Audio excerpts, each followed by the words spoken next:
कहानी की शुरुआत एक ऐसे आदमी से होती है जिसकी ज़िंदगी पहले से ही काफ़ी ट्रेजिक रही है। बचपन में ही उसने अपने पेरेंट्स को एक्सीडेंट में खो दिया था। उसके बाद उसकी लाइफ बेसिकली सर्वाइवल मोड पे चल रही थी। उसने सोचा कि अगर वो बहुत मेहनत करेगा, पढ़ाई करेगा तो लाइफ बेहतर हो जाएगी। इसलिए उसने खुद को पूरी तरह से पढ़ाई के लिए झोंक दिया। धीरे धीरे उसे महसूस हुआ कि दुनिया फेयर नहीं है जितनी किताबें में बताई जाती है। उसने बहुत मेहनत की, लेकिन सिस्टम में पावर और कनेक्शंस ज़्यादा काम आते हैं।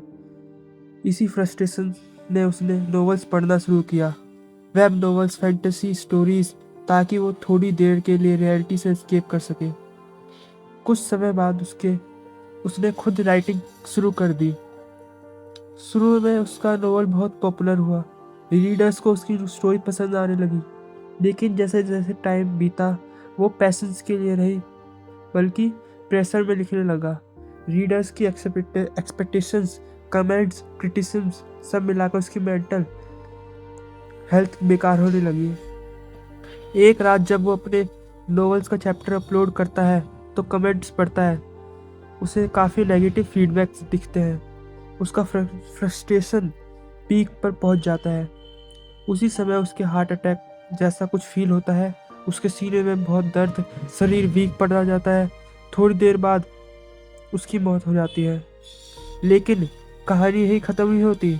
जब वो अगली बार अपनी आँखें खोलता है, वो देखने आप को खुद को एक कमरे में पाता है। वो एक कम्प्लीटली अलग जगह थी। उसका शरीर ही अलग लग रहा था, यंगर, हेल्दियर। पहले तो उसने समझ नहीं आया कि क्या हो रहा है, लेकिन जब वो मिरर में खुद को देखता है तो डिटेल्स नोटिस करता है। तब उसे शौक लगता है कि वो उस दुनिया में आ गया है जिसे उसने खुद ने अपनी नॉवेल्स में लिखा था। और सबसे बड़ा ट्विस्ट वो है कि वो कोई मेन कैरेक्टर नहीं है, वो एक साइड कैरेक्टर है जिसका नाम रैन डोवर है। रैन कोई पावरफुल हीरो नहीं था, वो स्टोरी के लिए एक बैकग्राउंड में रहने वाला कैरेक्टर था। इसलिए शुरुआत में उसे लगता है कि एक्चुअली अच्छी बात है, क्योंकि मेन कैरेक्टर लाइफ में बहुत डेंजरस चीज़ों को फेस करता है, फाइट करता है, वॉर, और जबकि साइड कैरेक्टर पीसफुली लाइफ जी सकता है। लेकिन रैन को बहुत बड़ी एडवांटेज थी कि उसे फ्यूचर का पता था। उसे पता है कि आगे क्या इवेंट होने वाले हैं, कौन पावरफुल बनेगा, कौन मरेगा, कौन बिट्रे करेगा। तो फिर अब कुछ समय बाद कहानी एक एकेडमी में शिफ्ट होती है। ये एक नॉर्मल स्कूल नहीं है। यहाँ स्टूडेंट को ट्रेन किया जाता है ताकि वो फ्यूचर में स्ट्रॉन्ग फाइटर्स, हंटर्स या पावरफुल इंडिविजुअल्स बन सके। इस दुनिया में मॉन्स्टर मारना और कॉम्बैट स्किल्स जैसी चीज़ें एग्जिस्ट करती है, इसलिए स्ट्रेंथ बहुत इंपॉर्टेंट है। रैन भी उसी एकेडमी का एक स्टूडेंट है, लेकिन प्रॉब्लम यह है कि उसकी रैंक बहुत लो है, जी रैंक, यानी कि सोलो लेवलिंग की एफ रैंक से भी नीचे, ई रैंक से भी नीचे। मतलब प्रैक्टिकली वो वीकेस्ट कैटेगरी में आता है। बाकी स्टूडेंट्स उससे काफ़ी स्ट्रॉन्ग है, इसलिए एकेडमी में उसकी पोजीशन बहुत हाई नहीं है, बहुत लो है। शुरू में रैन ज़्यादा टेंशन ट्रैक नहीं करना चाहता था। उसका प्लान सिंपल है, लो प्रोफाइल रखना, स्ट्रॉन्ग कैरेक्टर से अननेसेसरी कॉन्फ्लिक्ट अवॉइड करना, फ्यूचर इवेंट्स का एडवांटेज लेना, ताकि एकेडमी में सिंपल लाइफ जी सके।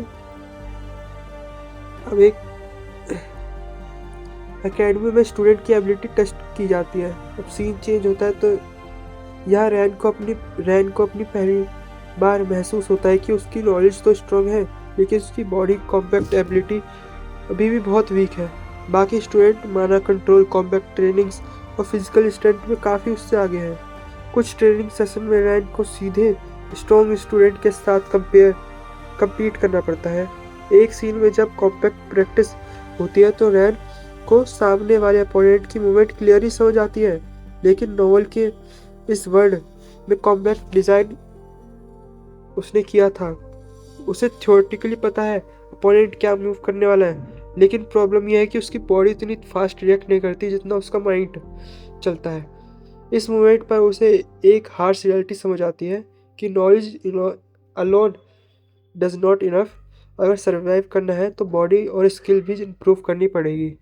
उस दिन के बाद रैन सीक्रेटली ट्रेन करना शुरू करता है।